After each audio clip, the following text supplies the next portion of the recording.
जिस शिक्षकों को हम भगवान का दर्जा देते हैं, उनका असली चेहरा जब मैं आपके सामने रखूंगा, तो आपको उनमें भगवान नहीं बल्कि शैतान नजर आएगा।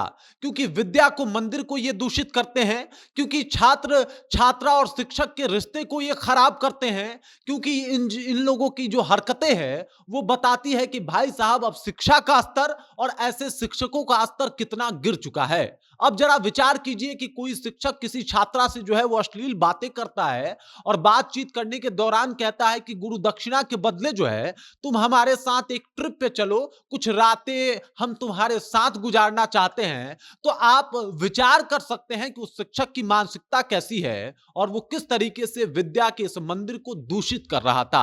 हालांकि अब उनके ऊपर कार्रवाई हो रही है, लेकिन जब पूरी जानकारी आप तक आएगी कि भाई साहब शिक्षक कहां के हैं और इनकी हरकतें क्या क्या रही है, तो आपका भी होश फाख्ता हो जाएगा। लेकिन उससे पहले मेरा परिचय जान लीजिए। मेरा नाम है रजत और आप जनता जंक्शन देख रहे हैं। आपको बता दूं कि अनादिकाल से हमारे यहां एक परंपरा चली आ रही है, जिस परंपरा का नाम है गुरु शिष्य परंपरा, जिसमें गुरु को भगवान की तुलना दी जाती है। हमारे यहां कई सारे श्लोक बनाए गए, कई सारे कहावतें और मुहावरे बनाए गए, जिसमें गुरु को सर्व बताया गया, सर्वे सर्वा बताया गया। लेकिन अगर ऐसे शिक्षक हो, ऐसे गुरु हो, तो भाई साहब इनसे नीच और गलीज कोई और हो नहीं सकता।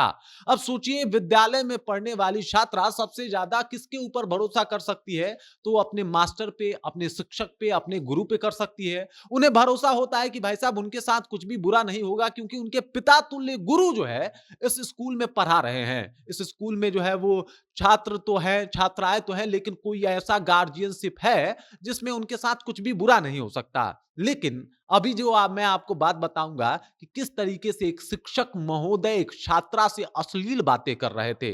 सबसे पहले समझ जाइए कि यह मामला जो है वो किशनगंज का है। किशनगंज के कोचा धाम का यही विद्यालय है, किसान हाई स्कूल +2। और इस विद्यालय के एक शिक्षक हैं जिनका नाम है विकास कुमार। वो एक छात्रा से कुछ दिनों को उस लड़की से बातचीत कर रहे थे, और ना कि सिर्फ बातचीत कर रहे थे बल्कि अश्लीलता के सारी हदें जो होती हैं उसको पार कर चुके थे।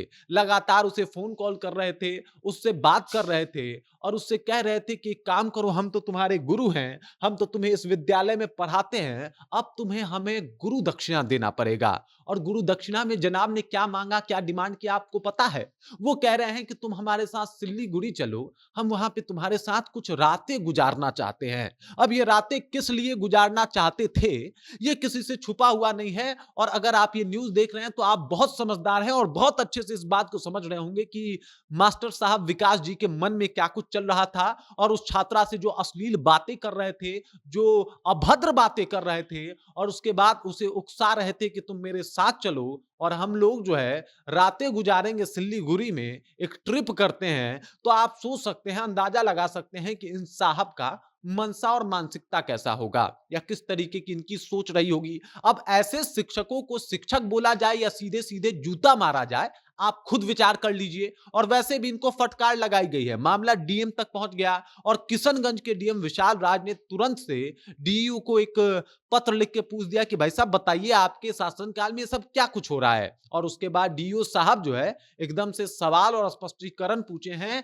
कि चलिए विकास जी बता दीजिए कि आपको सस्पेंड क्यों नहीं किया जाए, आपके ऊपर कार्रवाई क्यों नहीं की जाए। अब जरा एक बार और विचार कर लेते हैं इन सब मुद्दों के ऊपर कि हम जहां पे ये कहते हैं कि भाई साहब शिक्षक भगवान के रूप होते हैं, अगर ऐसे शिक्षक हो तो क्या उन्हें शैतान कहने में कोई गलती है, कोई गुरेज है क्या? क्या ऐसे शिक्षक जो इस तरीके की हरकतें करते हो, उनको शैतान बोलने में कोई दिक्कत है क्या? क्योंकि शिक्षा के नाम पे, विद्या के मंदिर में ये जो कलंकित काम कर रहे हैं, भाई साहब इनके लिए कोई भी सजा छोटी है। क्योंकि आप समझिए, एक जब कोई शिक्षक गलती करता है, उसका प्रभाव पूरे समाज पे पड़ता है, और ये सभ्य समाज ऐसे शिक्षकों को कभी भी माफ नहीं करने वाला जिनके ऊपर उनको पूरा भरोसा है। और आपको बता दूं कि कोई भी पिता अपने बेटी को किसी स्कूल में इसलिए भेज देता है क्योंकि उसे लगता है कि उनका नेतृत्व वहां पे कोई शिक्षक कर रहा होगा, पिता की भूमिका निभा रहा होगा, पिता का ही तुलना किया जाता है गुरु से। लेकिन आजकल के गुरुओं को देखा जाए